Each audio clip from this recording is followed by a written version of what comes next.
सद्गुरु महाराज के प्रवचन का पाठ महर्षि में सत्संग सुधा सागर से प्रवचन संख्या 147 आगे के जीवन का प्रबंध है।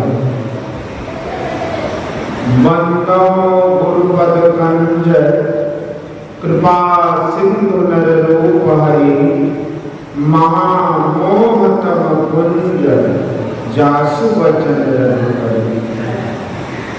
धर्मानुरागिनी प्यारी जनता, आप लोगों का यह सत्संग भवन है। यहाँ मैं बहुत बार आया हूँ। यहाँ आने पर मुझे बड़ी प्रसन्नता होती है जब आप लोग मुझे यहाँ सत्संग हेतु बुलाते हैं। मैं प्रत्येक वर्ष यहाँ आता हूँ, शायद ही कोई वर्ष छूटा हो। मैं चाहता हूँ कि अपना देश यानी भारत धर्म में मजबूत हो। मुझे विश्वास है कि सत्संग के प्रचार से देश के लोग धर्म में मजबूत होंगे। इसलिए सब लोगों के लिए तथा आप लोगों के लिए सत्संग अत्यंत अपेक्षित है। इस सत्संग का लक्ष्य है कि सारी जनता को भली बना दो। जनता भली बनेगी, जनता भली बनेगी तब जब लोगों का आचरण अच्छा हो। लोगों में यह विश्वास है कि बहुत विद्या पढ़ने से लोग भले बनते हैं, परंतु बहुत विद्या पढ़ने पर भी उनकी विद्या अविद्या बन जाती है। काम क्रोध आदि विकार जब तक उनके मन में है तब तक विद्या अविद्या बनी रहती है। जिस विद्या से दुर्गुणों से बचा जाए वही विद्या असली विद्या है। विद्या धर्म की रक्षा के वास्ते है। दुनिया में केवल कमाकर खाने के लिए विद्या नहीं है। अपने देश में साधु संत महात्मा बहुत हुए, आचरण पवित्र होने के कारण ही वे लोग महान हुए। पढ़े लिखे लोग भी अच्छे होते हैं, परंतु आचरण की पवित्रता केवल विद्या पढ़ने से ही नहीं होती। इस युग का नमूना किसी से छिपा नहीं है। असली विद्या यह है कि साधु संतों के पास जाकर उनके सत्संग से अध्यात्म विद्या को ग्रहण करना। अध्यात्म विद्या में संसार के प्रबंध के साथ साथ ईश्वर भक्ति की मुख्यता रहती है। शरीर में रहते हुए संसार का प्रबंध कैसे किया जाए यह भी शिक्षा मिलती है। केवल वर्तमान शरीर के लिए प्रबंध करो सो नहीं, इसके आगे के जीवन का कोई प्रबंध नहीं किया तो कहां चले जाओगे तुमको मालूम नहीं है। दुख में जाना कोई पसंद नहीं करते। यदि पहले इसका ख्याल नहीं किया कि शरीर छूटने के बाद भी जीवन रहता है जिसे सुखी बनाना है। एक शरीर छूटने के बाद बहुत लंबा जीवन है जीवात्मा का। यह ज्ञान साधु संतों के सत्संग में सिखलाया जाता है। यदि आगे के जीवन का प्रबंध नहीं करते हो तो अपनी बहुत हानि करते हो। आगे का जो लंबा जीवन है उसके सुख के लिए प्रबंध यह है कि ईश्वर का भजन करो। ईश्वर के भजन से तुमको शरीर छूटने के बाद भी सुख होगा। विद्या बहुत पढ़ोगे लेकिन ईश्वर का भजन नहीं करोगे तो उतना लाभ नहीं होगा। संसार में अपने आचरण को को संभाल कर चलो। ईश्वर के भजन में पाप भाव मन में रखने से भजन नहीं बनता।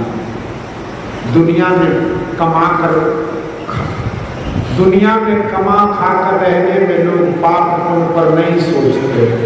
इसका विचार नहीं करने वाले को आगे दुख भोगना पड़ता है। ईश्वर के भजन में ऐसी बात नहीं, उसमें पाप से छूटना पड़ता है। इसलिए ईश्वर का भजन करो। भजन में आजकल मत करो। संत कबीर साहब ने बड़ा अच्छा कहा, आज कहे मैं काल बजूंगा, काल कहे फिर काल, आज काल की करत ही अवसर जासी चाल। ईश्वर के भजन के लिए पहले भजन को समझो। संसार में रूप, रस, गंध, शब्द और स्पर्श ये 5 पदार्थ हैं।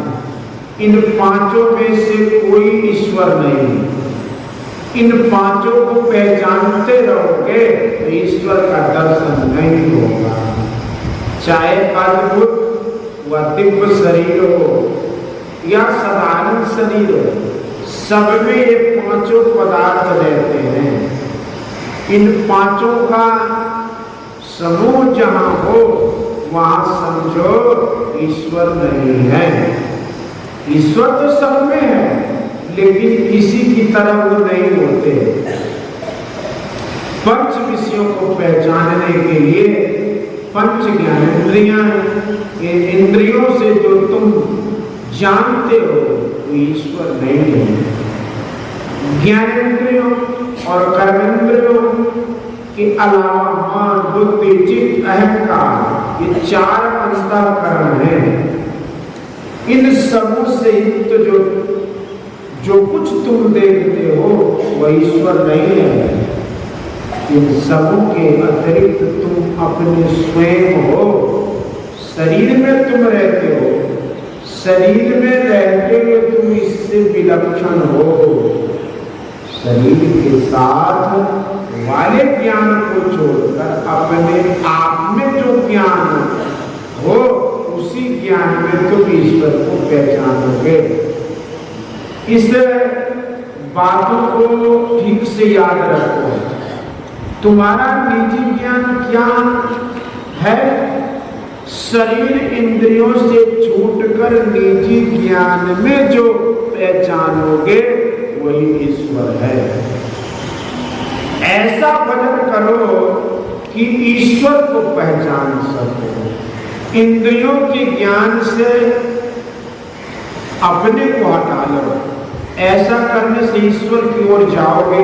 इसके लिए बाहर जाने की जरूरत नहीं, अपने अंदर जाना होगा। बाहर जाना छोड़ दो। जो अपने को अपने में समेटता है वह ईश्वर की ओर जाता है।